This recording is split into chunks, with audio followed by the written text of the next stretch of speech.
हाँ दोस्तों, आप सभी को डेली स्टडी एजेंडा में बहुत बहुत स्वागत। आज हम क्लास 12 का आवेश का क्षेत्रफल पढ़ रहे हैं और आवेश का क्षेत्रफल का यह भाग दूसरा है, कूलाम का नियम। ये क्वेश्चन क्लास 12 का बहुत महत्वपूर्ण क्वेश्चन है, हर बार परीक्षा में पूछा जाता है। तो क्वेश्चन को हम देखते हैं कैसे याद करेंगे। क्वेश्चन को देखेंगे कि लिखेंगे दो स्थिर आवेशों पर उसके लगने वाला बल उसके अनुक्रमानुपाती होता है तथा लिखेंगे तथा उसकी बीच की दूरी के वर्ग के देखिए लिखेंगे तथा उसकी बीच की दूरी के आर मन होता है दूरी के वर्ग के व्युत्क्रमानुपाती होता है। इसको कहते हैं हम अनुक्रमानुपाती और इसको कहते हैं व्युत्क्रमानुपाती। इसी परिभाषा को हम अब अपने भाषा में लिखेंगे तो इसको लिखेंगे कि इसके नियम के अनुसार, मतलब किसके नियम के अनुसार, यानी कूलाम के नियम के अनुसार। लिखेंगे कि इसके नियम के अनुसार, इसके नियम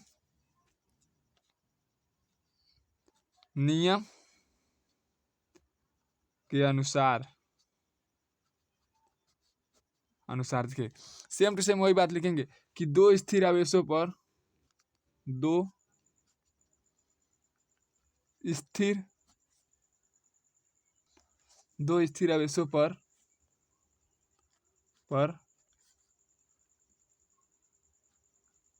लगने वाला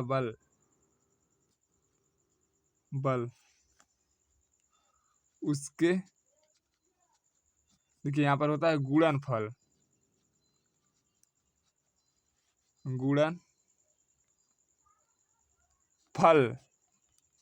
के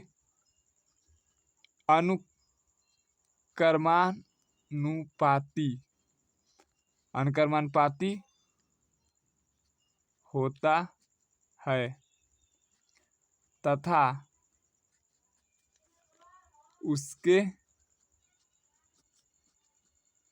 बीच की दूरी के वर्ग के व्युत्क्रमानुपाती होता है।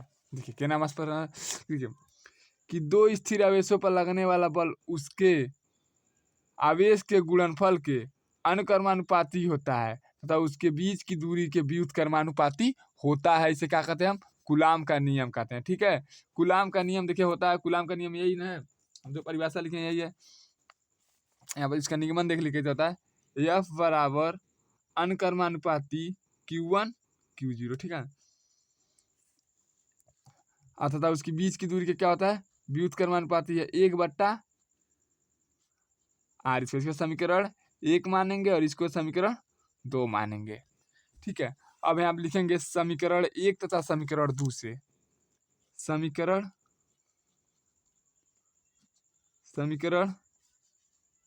1 तथा समीकरण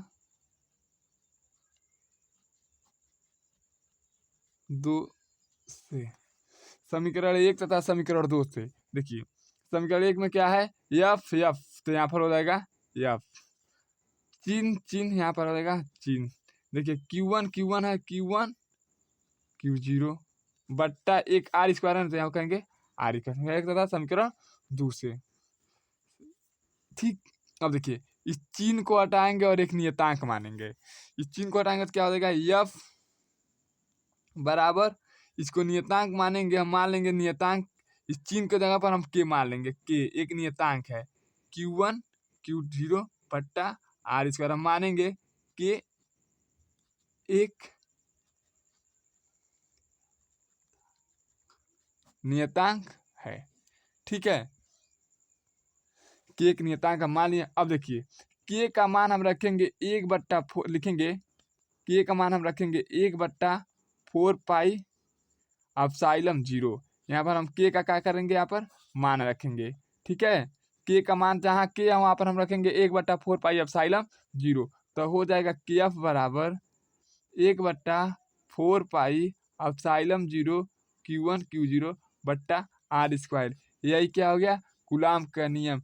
यह जो क्वेश्चन है वेरी आईएमपी क्वेश्चन, बहुत इंपॉर्टेंट क्वेश्चन है, क्लास 10 का सबसे महत्वपूर्ण फिजिक्स का सबसे इंपॉर्टेंट क्वेश्चन है। इस क्वेश्चन को आप 2-3 बार लगाइएगा, आपको याद हो जाएगा, ठीक है। अब देखते हैं इसका मात्रक क्या होगा, इसका मात्रक क्या होता है। तो F बराबर हो गया, देखिए 1/ε0 का कोई मात्रक नहीं होता है। Q का मात्रक होता है कूलाम, कूलाम का आवेश, Q का मात्रक होता है आवेश, और Q का मतलब होता है आवेश, और आवेश का मात्रक होता है कूलाम। देखिए कूलाम, एक कूलाम, एक क्या हो गया, एक कूलाम, दूसरा का गुणे, दूसरा का क्या होगा, कूलाम, कूलाम। और आर हम आपको पहले ही बताया क्या है, दूरी है। तो आर को हम पहले बताएं क्या है, दूरी है, ठीक है। तो मीटर, यह हो गया स्क्वायर। तो आवेश का मात्रा क्या होता है, कूलाम। अब इसको रियली करेंगे तो यह देगा F बराबर कूलाम, कूलाम स्क्वायर बट्टा मीटर स्क्वायर। यदि आप हमारे चैनल पर नए हैं तो हमारे चैनल को लाइक करिए, शेयर करिए, सब्सक्राइब करिए। इसी प्रकार हम अगला क्वेश्चन पढ़ते हैं, इसी प्रकार हम अगला क्वेश्चन देखते हैं। तो अगला क्वेश्चन है कि आवेश संरक्षण का नियम बताइए। यह क्वेश्चन बहुत इंपॉर्टेंट क्वेश्चन है, बहुत वेरी आईएमपी क्वेश्चन है, बहुत इंपॉर्टेंट क्वेश्चन है। यदि हमारे चैनल पर नए हैं तो हमारे चैनल को लाइक करिए, शेयर करिए, सब्सक्राइब करिए, ठीक है। देखिए कहा कि आवेश संरक्षण का नियम बताइए, क्या आवेश जो है उसका संरक्षण का नियम बताइए। तो इसका देखिए आवेश संरक्षण का नियम बहुत आसान होता है। देखिए आवेश संरक्षण के नियम के अनुसार, ठीक है, नियम के अनुसार, देखिए आवेश संरक्षण के नियम के अनुसार आवेश को ना तो समाप्त उत्पन्न किया जा सकता है, देखिए क्या किया जा सकता है, ना ही हम उत्पन्न कर सकते हैं और ना ही उसे हम क्या कर सकते हैं, समाप्त कर सकते हैं, बल्कि एक रूप से दूसरे रूप में क्या किया जाता है, रूप स्थानांतरित किया जाता है या रूपांतरित किया जा सकता है, ठीक है। देखिए फिर एक बार और देखिए, आवेश संरक्षण के नियम के अनुसार आवेश को ना ही उत्पन्न किया जा सकता है और ना ही समाप्त किया जा सकता है, ना ही उत्पन्न किया जा सकता है और ना ही समाप्त किया जा सकता है, बल्कि एक रूप से दूसरे रूप में स्थानांतरित किया जा सकता है या रूपांतरित किया जा सकता है, ठीक है। इसे क्या, इस नियम को क्या कहते हैं, आवेश संरक्षण का नियम कहते हैं, ठीक है। इसी प्रकार अगला क्वेश्चन देखिए,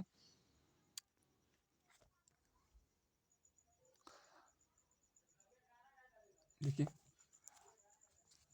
आवेश की परमाणुकता या क्वांटीकरण सिद्धांत, यह बहुत महत्वपूर्ण क्वेश्चन है, क्लास 12 के लिए बहुत इंपॉर्टेंट क्वेश्चन है। देखिए आवेश का परमाणुकता एवं उसका सिद्धांत के अनुसार, देखिए कितना आसान के, किसी भी वस्तु पर इलेक्ट्रॉन की संख्या, देखिए किसी भी वस्तु पर इलेक्ट्रॉन की संख्या होती है जिसमें इलेक्ट्रॉन की संख्या विभाजित नहीं किया जा सकता है, ठीक है।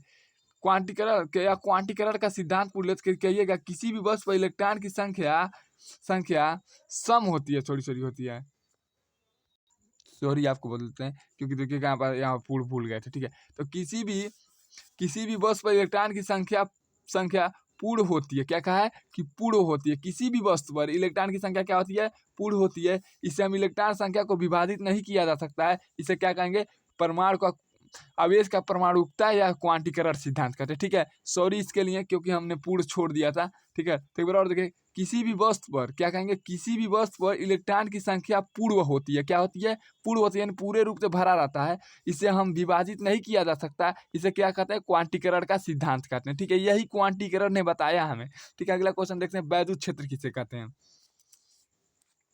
वैद्युत क्षेत्र, देखिए वैद्युत क्षेत्र कितना आसान क्वेश्चन है, बहुत आईएमपी क्वेश्चन है, वेरी बहुत छोटा छोटा क्वेश्चन। देखिए वैद्युत क्षेत्र के चारों ओर का वह क्षेत्रफल, यानी देखिए वैद्युत क्षेत्र के चारों ओर का वह क्षेत्रफल जो किसी भी पिंड को अपने तरफ आकर्षित करता है, अपने तरफ क्या करता है, आकर्षित करता है, इसे क्या कहते हैं, वैद्युत क्षेत्र। देखिए एक बार देखिए, वैद्युत क्षेत्र, यहाँ देखिए इसको कहेंगे वैद्युत क्षेत्र।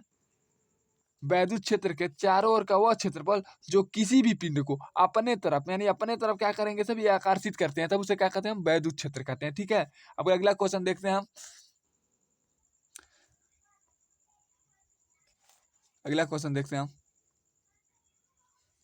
वैद्युत क्षेत्र का तीव्रता। देखिए एकांक आवेश पर, देखिए आज बोलेंगे हम, परिभाषा बोलते हैं आप, देखिए एकांक आवेश पर लगने वाला वैद्युत बल को वैद्युत क्षेत्र की तीव्रता कहते हैं। देखिए यही क्वेश्चन है, किसी वैद्युत क्षेत्र में एकांक आवेश पर लगने वाला वैद्युत बल को वैद्युत क्षेत्र की तीव्रता कहते हैं। क्वेश्चन बहुत आईएमपी है, बहुत सरल है। देखिए यहाँ से बोलेंगे तो नीचे बोलेंगे तो एकांक, किसी भी प्रश्न को अगर हम नीचे से परिभाषा बोलते हैं तो उसके आगे हम एकांक जोड़ देते हैं। देखिए वैद्युत एकांक आवेश पर लगने वाला वैद्युत बल, एकांक आवेश पर लगने वाला वैद्युत बल को हम वैद्युत क्षेत्र की तीव्रता कहते हैं। यदि आप हमारे चैनल पर नए हैं तो हमारे चैनल को लाइक करिए, शेयर करिए, सब्सक्राइब करिए।